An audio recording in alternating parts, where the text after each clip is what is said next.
Okay, we got a Hyundai. We're going to be diagnosing check engine light on. I got the Genisys scan tool hooked up. Yeah, we're going to go in and see what we have stored for codes. Just going to go into generic OBD2 codes.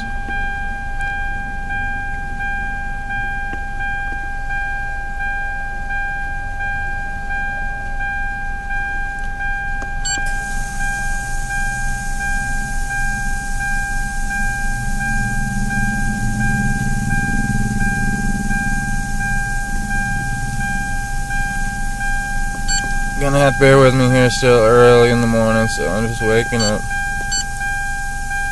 Okay, diagnostic trouble codes. Just gonna read codes.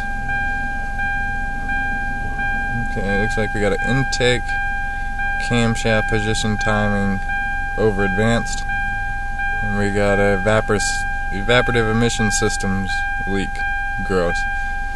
Okay, so well, I know in the past on these, the Evap system, basically probably what we're going to have to do is hook a smoke machine up to it and smoke it, make sure we don't have any leaks. You know, we're going to check the gas cap, stuff like that.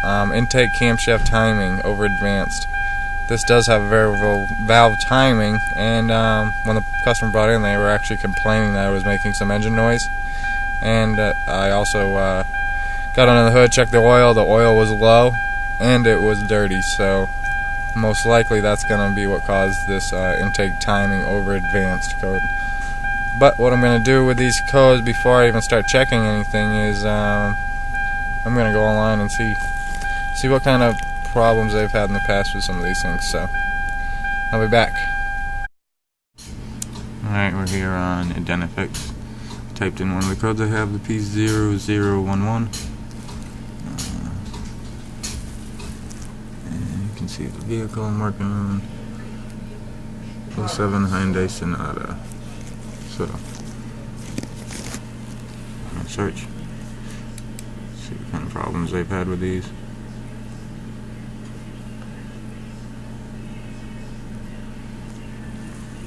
Possible causes: low control valve, oil level, oil quality. Okay, so it came in with low oil, came in with dirty oil.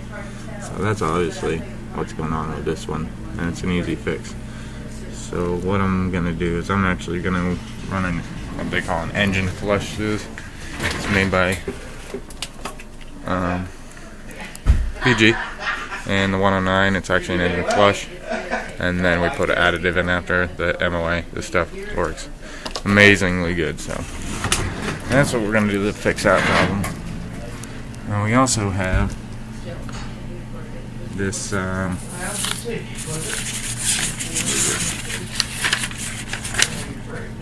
we'll go through the P0455. So let's see.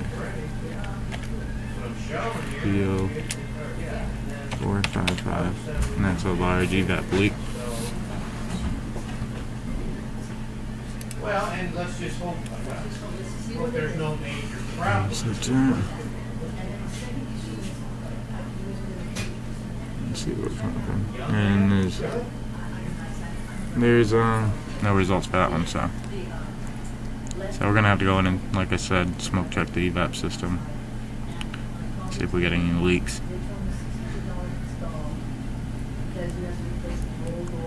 First thing you want to check on these Evap codes, if you got a leak, is on the gas cap, because in a lot of cases, you know, people just forget to put their gas cap on or leave it loose, so that's always a very good possibility.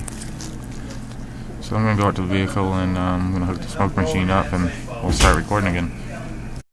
Alright, what we found on this one is I smoke checked it and everything, all that checks out fine, but it's actually no external leaks as far as that goes. Well, go flashlight, see this a little better. I got the engine cover off here, and basically right down here, which is really hard for you guys to see, but right on the right side of the valve cover, right below here is your purge valve, and the purge valve is actually what's sticking on this. So you can see that connector right there. There's the connector port. Kinda hard to see here, but do my best. Basically, it's got a line. It's got a evap line that runs right down the firewall that goes down to the back to the gas tank. So we're gonna replace the purge valve, and then for the timing code, we're gonna do the oil flush, and that should take care of that. So.